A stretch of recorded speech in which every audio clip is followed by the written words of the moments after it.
ദൈവ തിരുനാമത്തിന് മഹത്വമുണ്ടാകട്ടെ.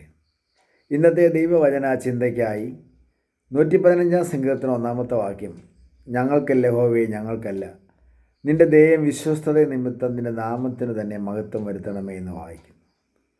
മുഴുമഹത്വവും ദൈവത്തിന് കൊടുത്ത് ദൈവത്തെ സ്തുതിക്കാം. നാം നിൽക്കുന്നതും ജീവിക്കുന്നതും ദൈവത്തിൻ്റെ കൃപയാലാണ്. അതുകൊണ്ടാണ് ഭക്തൻ പറയുന്നത്, ഞങ്ങൾക്കല്ല. ഞങ്ങൾക്കല്ല കർത്താവേ, സ്തുതിയും സ്തോത്രവും മഹത്വവും എല്ലാം പോഴ്ച അങ്ങ് യോഗ്യനാണ്. അതിന് ഉൽപ്പത്തി പുസ്തകം 11 അധ്യായം 6 വാക്യത്തിൽ ഒന്നിച്ചുള്ള ആ ജനം ഒരു കെട്ടിടമൊക്കെ പണിത് ഒരുമിച്ച് താമസിക്കാൻ തീരുമാനിച്ചു. നല്ലതാണ്. പക്ഷേ ദൈവ ഉദ്ദേശം നോക്കിയപ്പോൾ അത് ദൈവത്തിനെതിരാണെന്നുള്ള കാര്യം മനസ്സിലായി. ദൈവം അതിനെ ഇല്ലാതാക്കി, ഭാഷകലക്കി അവരെ ഓടിച്ചു.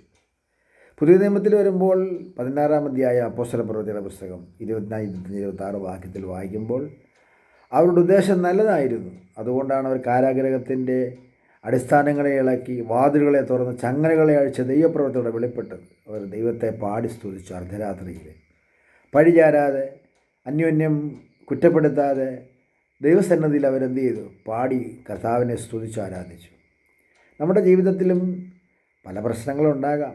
ജീവിതമല്ലേ, ക്രിസ്തീയ ജീവിതത്തിൽ ഒരുപാട് കഷ്ടങ്ങളുണ്ടാകാം, നിന്ദകൾ, അപമാനങ്ങളുണ്ടാകാം, നമ്മളെ വിടക്കുന്ന എണ്ണി മാറ്റി നിർത്തുന്ന അനുഭവങ്ങളുണ്ടാകാം.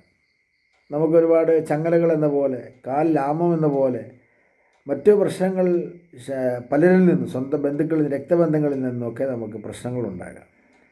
അപ്പോൾ നമ്മുടെ മനസ്സിന് മുറിവേൽക്കും. അത് നിമിത്തം നമ്മൾ പ്രാർത്ഥിക്കാതെയും ആരാധിക്കാതെയും സ്തുതിക്കാതെയും ഒക്കെ ഇരിക്കുന്ന ഒരു കാഴ്ച ചില സമയങ്ങളിൽ ചിലരെക്കുറിച്ച് കണ്ടിട്ടുണ്ട്.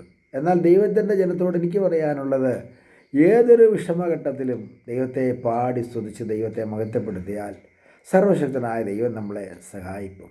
പൗലോസിനെയും ശീലാസിനെയും മാത്രമല്ല അനുഗ്രഹിക്കുന്നത്, അവരുടെ ചങ്ങല മാത്രമല്ല അഴിക്കുന്നത്, നമ്മളുടെ ചങ്ങലകൾ അഴിപ്പാൻ, നമ്മളെ വിടുവിപ്പാൻ, നമ്മളെ ഉദ്ധരിപ്പാൻ ഈ ദൈവം മതിയായ ദൈവമാണ്.